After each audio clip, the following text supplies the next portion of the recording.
Syria पर विद्रोहियों के कब्जे के बाद से इजराइल सीरिया पर बमबारी कर रहा है।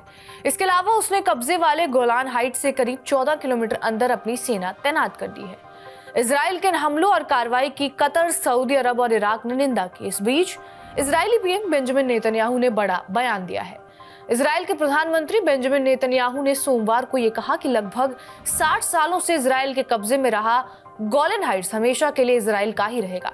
यरूशलेम में एक प्रेस कॉन्फ्रेंस में बोलते हुए नेतन्याहू ने अमेरिका के नवनिर्वाचित राष्ट्रपति डोनाल्ड ट्रंप को उनके पहले कार्यकाल के दौरान 1981 में इस क्षेत्र पर इजराइल के कब्जे को मान्यता देने के लिए धन्यवाद दिया और कहा कि गोलान सदैव इजराइल राज्य का ही हिस्सा रहेगा। इजराइल ने 1967 की 6 दिवसीय जंग के बाद सीरिया के ज्यादातर पहाड़ी इलाकों पर कब्जा कर लिया था और तब से वो यहाँ पर कब्जा जमाए हुए हैं। 1973 में सीरिया ने सेना भेजकर इस हिस्से को वापस लेने की खूब कोशिश की, लेकिन इजरायली सेना ने इसे नाकाम कर दिया। गोलान हाइट्स से सीरिया की राजधानी दमिश्क पर सीधे नजर रखी जा सकती है।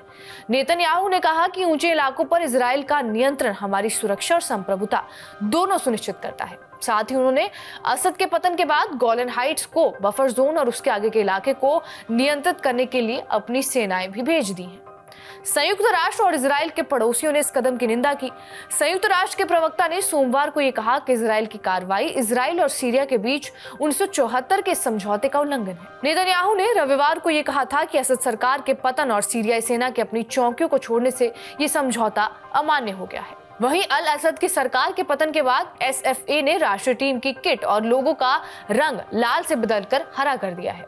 इस ग्रुप ने फेसबुक पर हरे रंग के कपड़े पहने कई खिलाड़ियों की तस्वीर के साथ पोस्ट किया, हमारी नई राष्ट्रीय टीम की वर्दी। इसमें आगे कहा गया, सीरियाई खेलों के इतिहास में होने वाला पहला ऐतिहासिक बदलाव, भाई भतीजावाद, पक्षपात और भ्रष्टाचार से दूर। बहरहाल आपका इस वीडियो पर क्या कुछ कहना है हमें कमेंट करके जरूर बताएं। बाकी देश और दुनिया की तमाम बड़ी खबरों से अपडेटेड रहने के लिए सब्सक्राइब करिए TV9 डिजिटल।